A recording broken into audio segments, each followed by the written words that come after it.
Smallpox was one of the most frightening diseases the world has known. It killed at least 300 million people in the last century. This is the story of a man who scraped pus from a sick woman's hand, injected it into an 8-year-old boy, and then deliberately exposed that child to smallpox, one of the deadliest diseases in human history. If he did this today, he'd be in prison. Instead, he's credited with saving more lives than any other human being who has ever lived. His name was Edward Jenner. The gamble he took on May 14, 1796, would eventually lead to the complete destruction of a disease that killed an estimated 500 million people. But the story of how we got there is far darker, far stranger, and far more disturbing than most people realize. Let's start with the monster itself, smallpox, because you can't understand the insanity of what Jenner did unless you first understand what he was fighting. Smallpox wasn't just a disease, it was a reaper that moved through civilizations like a slow, methodical plague. In the 18th century alone, it was killing roughly 400,000 Europeans every single year. Let that number sit for a second. 400,000 every year. And that's just Europe. Globally, smallpox was responsible for the deaths of roughly 10% of the entire human population at any given time. In cities where people were packed together, that number climbed to 20%. 1 in 5 people. Gone. If you caught smallpox, you had about a 30% chance of dying. If you were a child, your odds were catastrophically worse. Between 60 and 80% of infected children didn't survive. And if you were one of the lucky ones who lived, you weren't exactly lucky.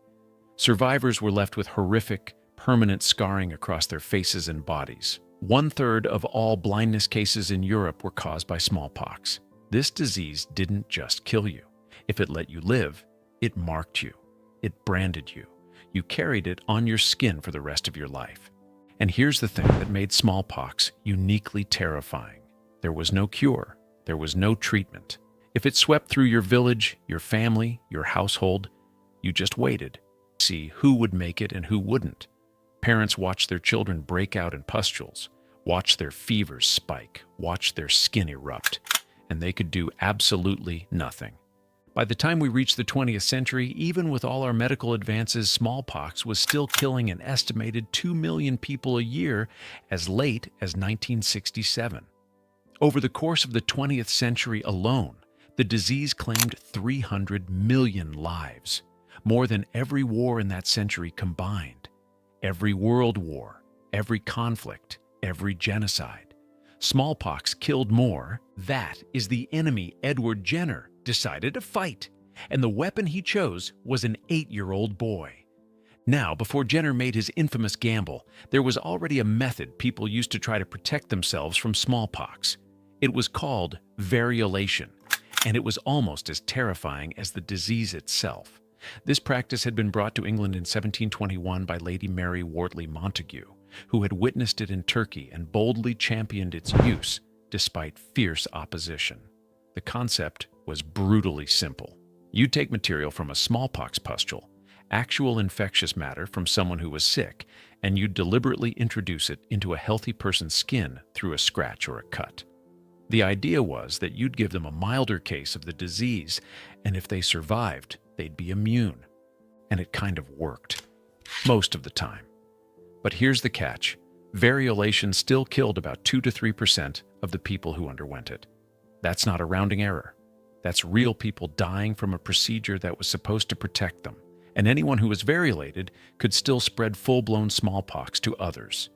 So you were essentially creating walking biohazards in the hope that the math worked out in your favor. Jenner himself had been variolated as a schoolboy, and the experience left a lasting mark on his health. He knew firsthand what it felt like to be deliberately infected with one of the deadliest diseases on the planet. He knew the fear, he knew the risk, and he knew there had to be a better way. This is where the story takes a turn that almost sounds like folklore, because the key to saving humanity from its greatest killer didn't come from a laboratory. It didn't come from a university. It came from a milkmaid. When Jenner was 14 years old, he began an apprenticeship with a surgeon named Daniel Ludlow. It was during this time working in rural England that he heard something that would lodge in his brain and never leave. A dairymaid told him, casually, almost as an offhand remark, "I shall never have smallpox, for I have had cowpox. I shall never have an ugly pockmarked face." Cowpox, a mild disease that milkmaids caught from handling infected cows. It caused some sores on the hands, a bit of a fever, and then it passed.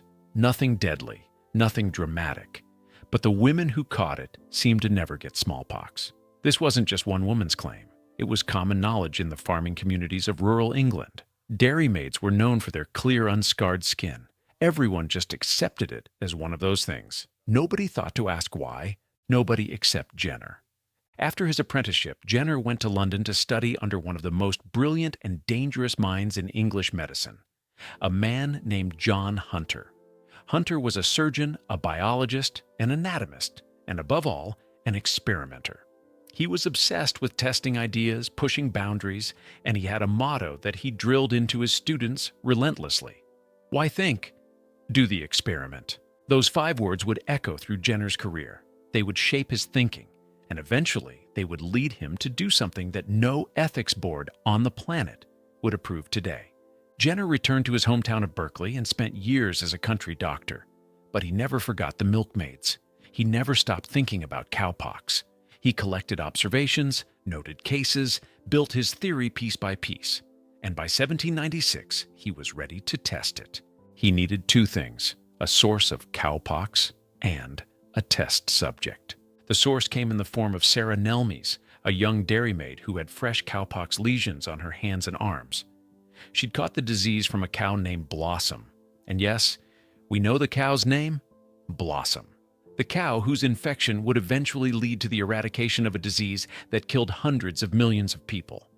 Her hide still hangs on the wall of St. George's Medical School Library in London to this day. The test subject was James Phipps, 8 years old, the son of Jenner's gardener. On May 14, 1796, Edward Jenner took material from the cowpox sores on Sarah Nelmes's hands and scratched it into the arms of James Phipps. He deliberately infected a child with a disease. The boy developed a mild fever and some discomfort, but recovered quickly. Now here's where it gets truly dark, because giving the boy cowpox was only half the experiment. The other half was the part that could have killed him. On July 1st, 1796, roughly 6 weeks later, Jenner took material from a fresh smallpox lesion and inoculated James Phipps with it. He exposed an 8-year-old child to one of the most lethal diseases in human history, deliberately, knowing full well that if his theory was wrong, if the cowpox hadn't provided protection, if he'd miscalculated in any way, that boy would develop full-blown smallpox, with a 30% chance of death, higher for children. Think about that for a moment. There was no informed consent as we understand it today. James was 8. His father was Jenner's employee. The power dynamic alone makes this deeply uncomfortable by modern standards. Jenner was a respected physician experimenting on the child of someone who worked for him. If this experiment failed, if James Phipps died on that table, Edward Jenner wouldn't be in any textbook. He'd be remembered as a murderer. But James didn't die. No disease developed. The cowpox had protected him completely. Jenner had just proven that you could use a mild, relatively harmless disease to create immunity against a lethal one. He had just invented vaccination.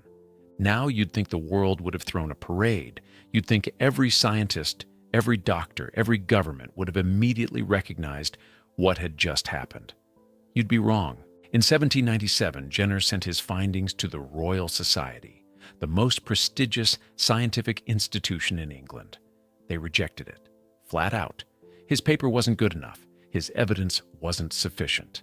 They didn't want to stake their reputation on the claims of a country doctor from Gloucestershire who said he could cure smallpox with cow pus. So Jenner did what any stubborn genius does when the establishment says no. He went around them. In 1798, after gathering a few more cases to strengthen his evidence, including vaccinating his own 11-month-old son Robert, he privately published a booklet with a title only an 18th-century scientist could love, an inquiry into the causes and effects of the variolae vaccinae. The word vaccine, by the way, comes directly from this. Variolae vaccinae, pustules of the cow. Every vaccine you've ever received, every vaccination card you've ever carried, the very word itself traces back to a cow named Blossom and a milkmaid named Sarah. The publication changed everything. Despite initial resistance, vaccination spread across Europe with remarkable speed. By the end of the 18th century, an estimated 100,000 people had been vaccinated worldwide. The British government, recognizing what Jenner had achieved, awarded him £10,000 in 1802 and another $20,000 in 1807. Enormous sums for the time. But not everyone was celebrating. Surgeons who made their living performing variolation saw their lucrative practices threatened. Religious groups objected to injecting material from a cow into a human being, calling it an affront to God's natural order. Rumors spread that vaccination would literally turn people into cows. Political cartoons from the era show vaccinated people sprouting cow heads and hooves from their bodies. And when the British government made vaccination compulsory in 1853, with fines and imprisonment for parents who refused, the backlash was explosive. Violent riots broke out in Ipswich, Henley, Mitford, and several other towns. People marched in the streets, furious about what they saw as government overreach into personal medical decisions. In 1885, the anti-vaccination movement reached its peak when somewhere between 80,000 and 100,000 protesters marched through the streets of Leicester. They carried banners. They carried an effigy of Edward Jenner, and they carried a child's coffin. The arguments they made, personal liberty, medical freedom, distrust of government mandates, if you heard them without context, you might think they were from last week. The anti-vaccination movement isn't new. It's as old as vaccination itself. But the vaccines worked, and the evidence became impossible to ignore. Jenner spent his later years consumed by correspondence about smallpox vaccination, jokingly calling himself the vaccine clerk to the world. He built a small thatched roof structure in his garden that he called the Temple of Vaccinia, where he vaccinated poor people from the local community free of charge. He was appointed physician to King George IV. He was elected mayor of Berkeley. He became one of the most famous men in England. On January 23, 1823, Jenner visited his last patient, a dying friend.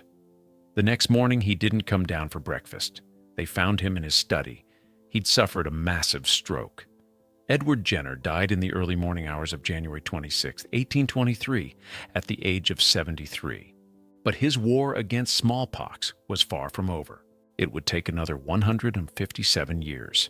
In 1967, the World Health Organization launched an intensified global campaign to eradicate smallpox from the face of the earth. At that point, there were still an estimated 15 million cases per year. The campaign cost roughly $300 million and required a coordinated effort across dozens of countries, led by an epidemiologist named Donald Henderson. Their key weapon was remarkably simple: the bifurcated needle, a specialized tool that allowed precise, efficient vaccination delivery even in remote locations. The campaign tracked two distinct forms of the virus. The deadlier variola major had its last natural case in Bangladesh in 1975, when a 3-year-old girl named Rahima Banu contracted the disease. But the milder variola minor persisted for 2 more years. On October 26, 1977, a hospital cook in Merka, Somalia, named Ali Malin, developed a rash. He was diagnosed with variola minor, the less lethal strain of smallpox. He survived, and he became the last human being on Earth to contract naturally occurring smallpox. A telegram from the WHO's Nairobi office confirmed it. Search complete, no cases discovered. Ali Malin is the world's last known smallpox case.